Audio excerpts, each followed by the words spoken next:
It began without warning. Just past midnight, deep in the waters of the Red Sea, something stirred in the silence. Above the clouds, a dozen F/A-18 fighter jets launched into the blackness from the deck of a U.S. aircraft carrier. They weren't heading out for drills. This wasn't routine. Their destination was Yemen. Their target, the Houthis. Within moments, the night lit up with explosions. Over 60 designated sites were struck in one coordinated wave. Command centers, radar systems, ballistic missile platforms. Even power stations inside densely populated cities were hit. In Sana'a, the capital of Yemen, parts of the city were thrown into darkness as an entire grid went down. The residents didn't see it coming. It wasn't the first time America had fired missiles into Yemen. But this time, something had changed. The Houthis had recently been reclassified, not just as a militant group, but as a terrorist organization. And the United States, already frustrated by months of rising attacks on ships in one of the world's most important trade routes, had reached a breaking point. For months leading up to this night, the Houthis had disrupted nearly 12% of global maritime traffic. Commercial tankers and cargo ships had become targets in the Red Sea. Missiles, drones, threats. One after another. The message was clear: no vessel was safe. International efforts to deter these attacks had failed. Airstrikes by the UK, joint patrols, high-level warnings. None of it worked. The Houthis had adapted, scattered their missile teams, and blended into terrain like smoke. Each time a launcher was destroyed, another surfaced somewhere else. The tactics were ruthless and familiar. Guerrilla-style warfare with 21st-century weapons. And behind it all, a shadow loomed larger: Iran. The Houthis were not acting alone. U.S. intelligence confirmed what many already suspected: advanced weapons and tactics were being supplied, smuggled, and trained under Iranian supervision. Each drone launched from Yemeni soil was part of something far more complex. A proxy war veiled as a regional dispute. That night, as U.S. jets returned to the carrier and the first reports came in, it became clear this was more than just a military maneuver. This was a statement, a warning echoed in explosions across a fractured land. But one question remained: would it be enough? In the immediate aftermath of the strikes, the battlefield didn't go silent. It shifted. While U.S. officials reviewed satellite imagery and damage assessments, something else was unfolding on the ground. In the northern regions of Yemen, inside makeshift bunkers and camouflaged tunnels, Houthi commanders regrouped. They had survived years of bombardment, from Saudi air campaigns to drone strikes from above. Their resilience wasn't built on strength alone. It was built on adaptation. These weren't uniformed soldiers in open fields. They were distributed, mobile, embedded in towns, and hidden inside civilian infrastructure. When the world looked for a battlefield, the Houthis erased it. So the United States shifted tactics. It wasn't just missile launchers and drone depots anymore. Now, the targets were different. This time, U.S. intelligence identified leadership compounds, political offices, underground coordination centers, and hardened bunkers used by top-ranking Houthi officials. One high-value figure was confirmed killed north of Sana'a. For the first time in years, the strikes weren't just taking out tools. They were going after minds. Video footage released by Central Command showed the payloads in action. Precision munitions, joint standoff weapons with guidance systems accurate within meters. Long-range AGM-84 missiles designed to hit from 250 kilometers out. Each strike was engineered to minimize risk to U.S. pilots while maximizing pressure on Houthi command. But there was a cost. Sana'a isn't just a military zone. It's home to over 2 million civilians. When power stations were struck and neighborhoods were plunged into darkness, so were hospitals, homes, and schools. The price of precision is still paid by the people who live in the crosshairs. International observers began to question the scale. How long could such a campaign continue without escalation? Would Iran respond? Would the Houthis retaliate? Inside U.S. war rooms, analysts watched for signs. Intercepted communications. Satellite movement. Signals intelligence. Anything that might indicate a shift in strategy from the other side. But the Houthis weren't preparing to back down. They were preparing to respond. 72 hours after the first wave of American airstrikes, the Houthis made their move. From deep within Yemen's interior, away from urban centers, beyond the reach of satellites, ballistic missiles were fired. Not at civilian ships. This time, their aim was higher. The USS Harry S. Truman, a U.S. Navy aircraft carrier deployed in the Red Sea, had become the symbol of American force projection.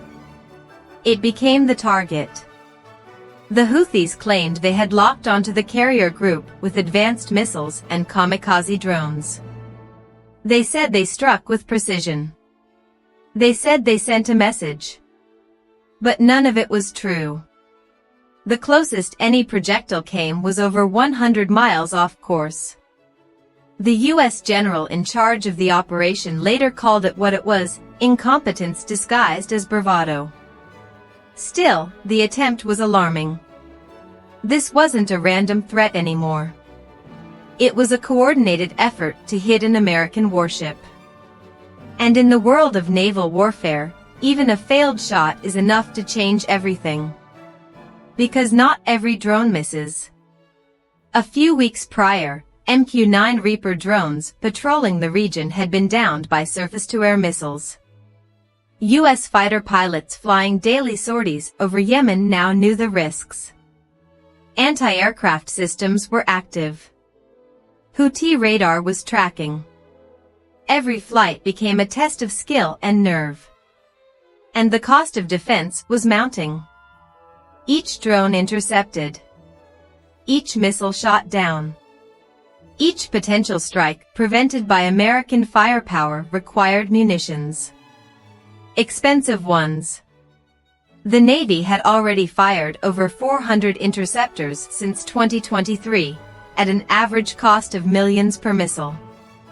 In just 1 month, over 100 Tomahawk cruise missiles were launched. It was a breathtaking display of capability, but also a rapid drain on America's arsenal. The Houthis hadn't inflicted physical damage on American carriers. Not yet. But they were achieving something else, pressure. Constant, grinding pressure. Ships were under high alert. Crews were running 18-hour shifts. Sailors stood ready at defense stations around the clock. Stress rippled through every deck. This was the kind of war that doesn't show up in body counts. It shows up in silence. In the low hum of radar systems. In the sweat dripping behind body armor. In the whispered radio checks at 3 a.m.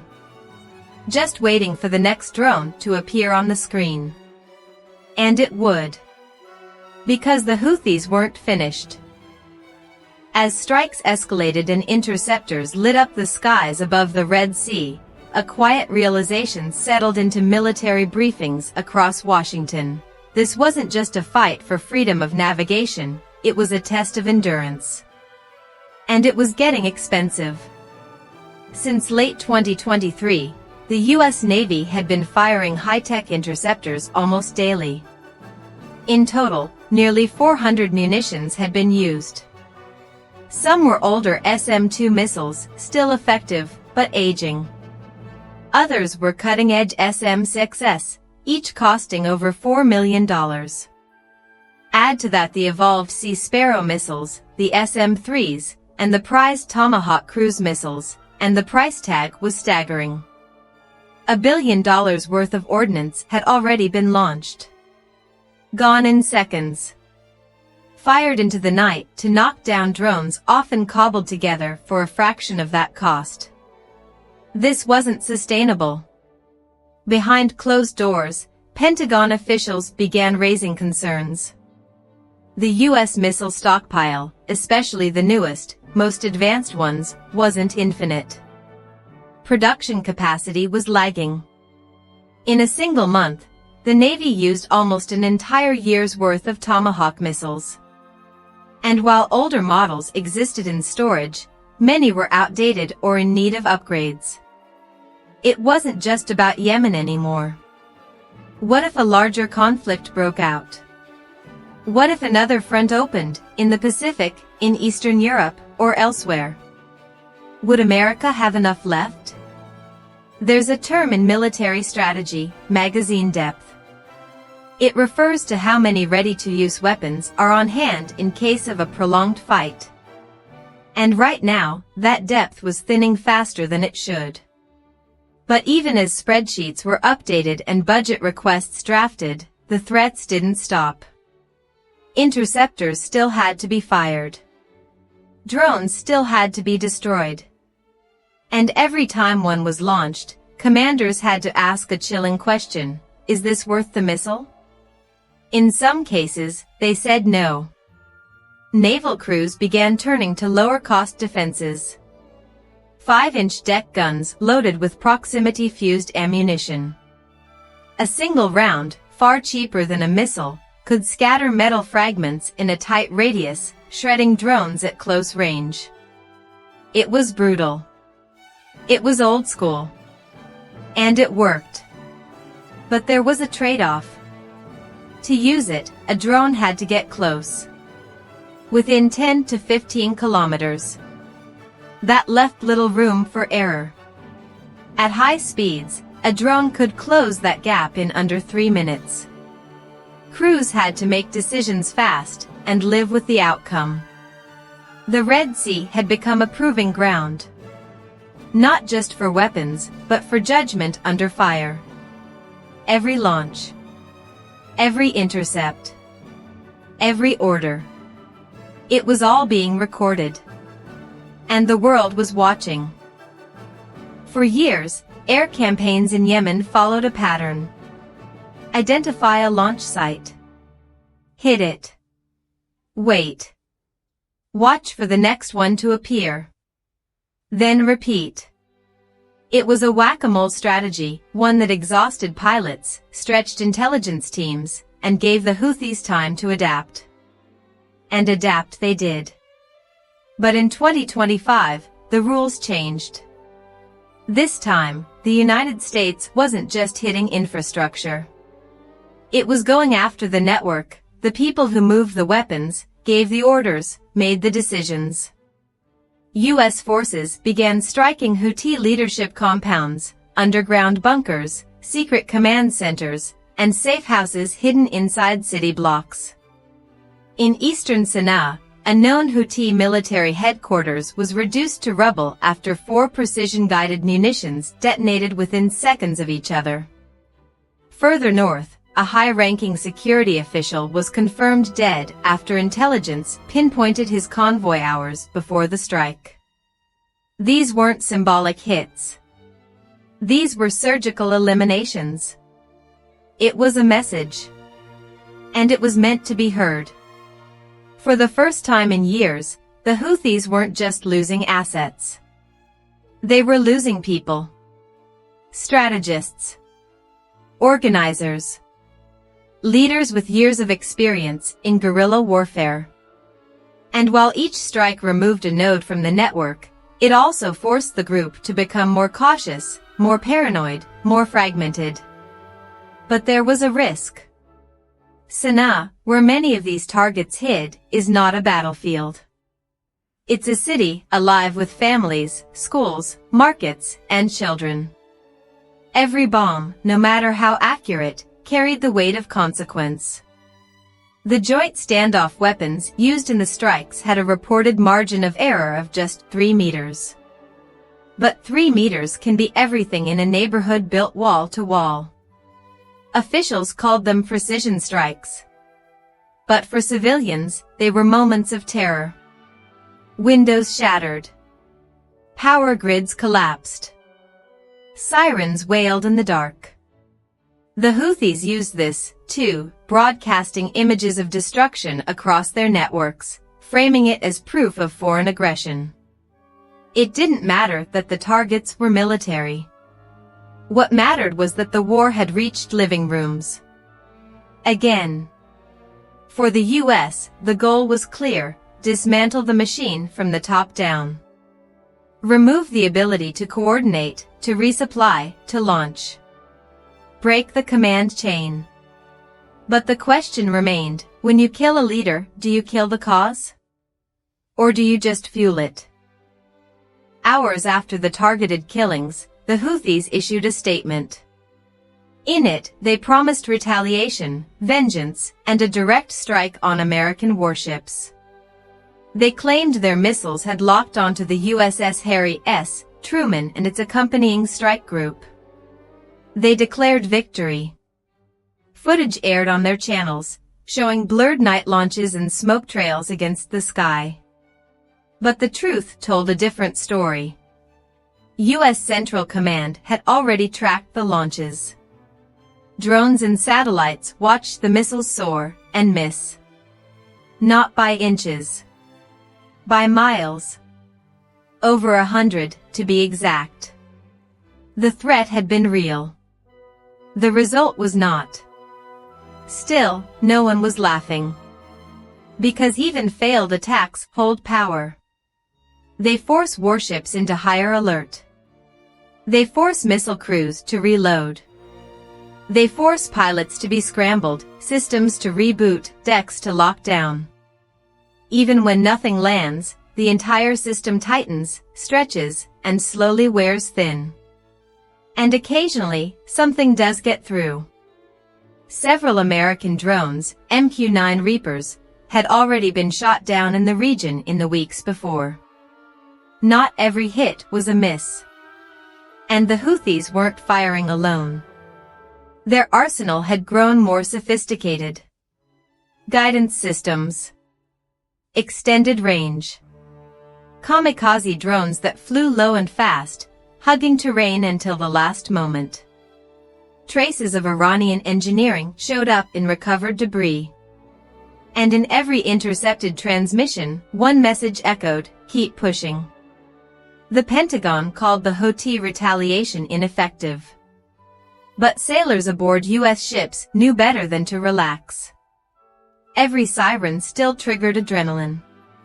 Every radar blip forced a decision. It wasn't the damage that mattered, it was the disruption. And there was another layer. The psychological toll. Weeks of threat-level conditions.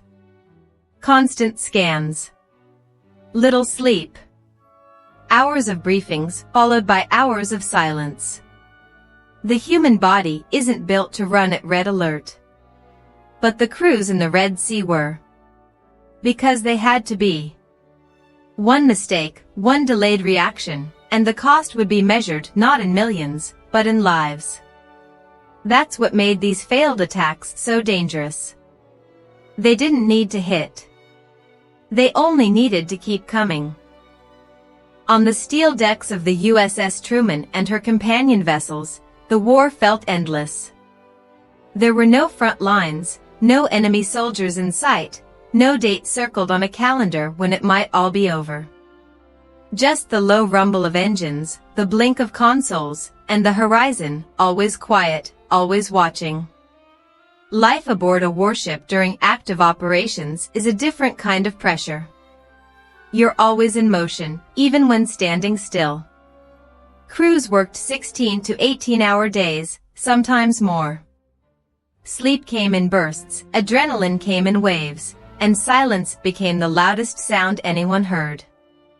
Deployment lengths were supposed to be 6 months. But when the Red Sea campaign ramped up, orders changed. A 1-month extension. Then 2. Some sailors hadn't seen their families in nearly a year. Missed birthdays. Missed funerals. Missed life. Every crew member had a station. Missile defense. Radar tracking. Communications. Fire control. And every job had one shared rule: don't blink. Because drones didn't blink either. There were moments of fear, real, sharp fear, when alarms sounded and drone swarms approached faster than software could calculate. Sometimes they were intercepted. Sometimes they weren't. A few came so close, sailors could see the wings right before impact. One malfunctioned and crashed into the sea just a few hundred meters away. Another detonated in midair, showering the deck with fragments of burning metal. Each time, the crew got back to work like it never happened. That was the job. There were no headlines for this part of the war. No flashy updates. Just repetition. Training drills. Gun maintenance. Fire simulations. And waiting. Always waiting. For many aboard, this wasn't their first deployment. But this one felt different. The stakes were higher, the weapons smarter, and the enemy more unpredictable. The Houthis weren't just a regional militia anymore. They had become something else, a reminder that modern warfare didn't need armies to create chaos. And yet, every night, the ship moved forward. It wasn't just about protecting global trade or enforcing policy. It was about the person next to you. Making sure they saw tomorrow. Making sure the job got done, whether anyone back home noticed or not. In the Red Sea, you don't fight for victory. You fight to get through the day. What made the Red Sea campaign different wasn't just the region or the mission. It was what the weapons said about the world we're heading into. For the first time in history, U.S. warships were being targeted by ground-launched anti-ship ballistic missiles, launched not from another navy, but from a rebel militia. These weren't theoretical weapons on display at arms expos. They were real. Fired in anger. Tracked in real time. And aimed at one of the most advanced fleets in the world. Some of them failed. Some came close. And some forced the kind of maneuvers that don't show up in press briefings, last-minute course corrections, layers of defense systems brought online, hands on triggers. The Houthis were also deploying next-gen kamikaze drones, cheap to make, hard to stop. Some were fast. Others were slow and silent, gliding across waves just feet above the waterline to avoid radar detection. They were engineered not to be shot down, but to exhaust you. To keep you guessing. To keep your systems firing and draining. This wasn't just an isolated skirmish. This was a test. A controlled burn. A live demonstration. Not just for Iran, who helped arm and train the Houthis, but for nations like China and Russia watching from afar. Every intercepted missile, every downed drone, every defensive system activated, it was all data. Data on U.S. capabilities. On reaction times. On gaps in coverage. On fatigue under fire. And America was watching too.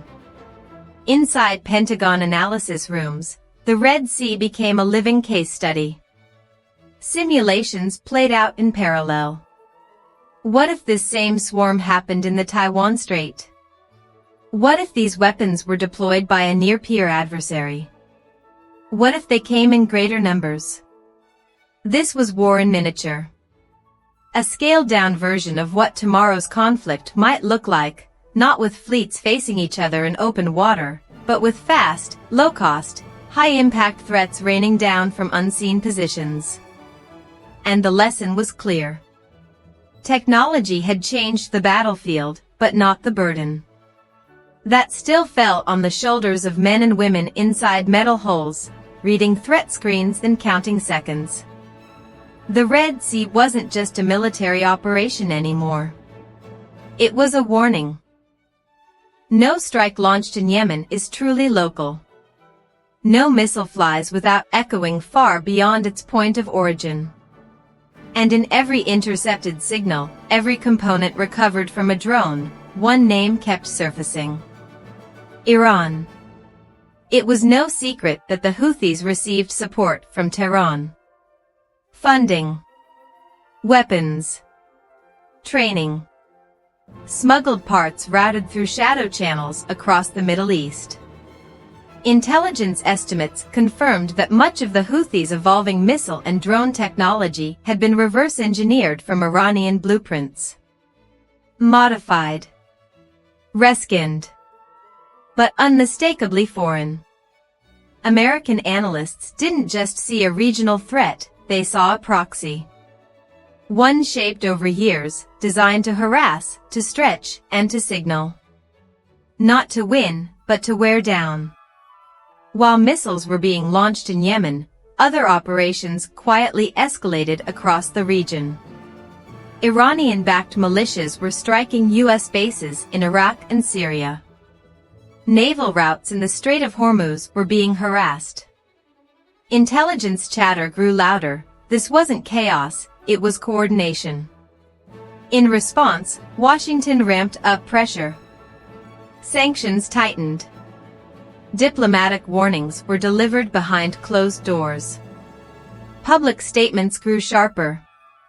The message was simple: stop. Or face consequences. At the same time, negotiations over Iran's nuclear program remained frozen. No new talks. No new terms. Just silence. And silence, in this part of the world, is never neutral. It's the sound before something bigger. Privately, U.S. officials debated options. Would a direct strike on Iranian facilities ignite something far worse? Was Tehran baiting Washington into overreacting? Could escalation be managed, or would it spiral? So far, the strikes remained within Yemen's borders. But the shadow war, the one that didn't make headlines, had been active for years. The Red Sea campaign just brought it into focus. Because when the missiles stop flying, the real questions begin. How far does influence travel? And how long before the shadow steps into the light? By the end of March 2025, the airstrikes had quieted. For a moment, the drones stopped coming.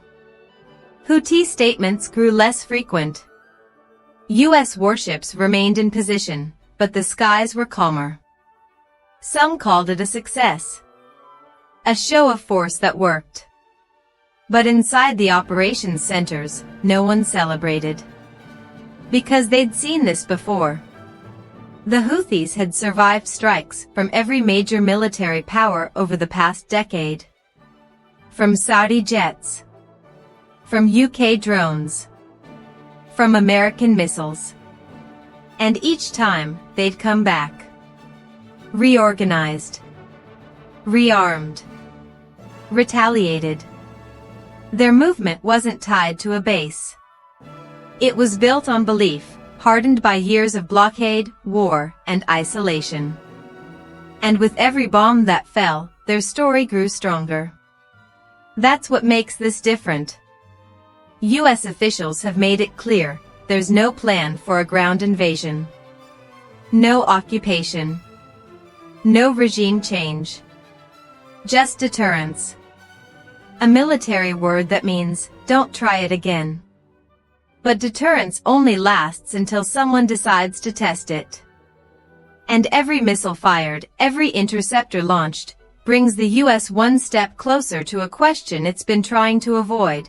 What happens if this doesn't work? Because missile stockpiles are finite. Crews burn out. Ship engines fail. And time, in war, is always on someone's side. Usually the one who's willing to wait longer. Some argue diplomacy is the only real endgame. That once the war in Gaza stops, the Houthis will stop too. They've said as much themselves. Their Red Sea campaign is, in their words, an act of solidarity. Others believe that's a cover. That even if Gaza calms, the missiles will keep coming. But there's one thing everyone agrees on. This isn't about one group. Or one sea. Or 1 month of fighting. It's about what happens when new kinds of weapons meet old kinds of rage. When nations use proxies to bleed their rivals. When the front line disappears, and the war moves to oceans, to skies, to screens. The Red Sea conflict wasn't the beginning of a war. And it wasn't the end of one either. It was a glimpse of the world we're already living in.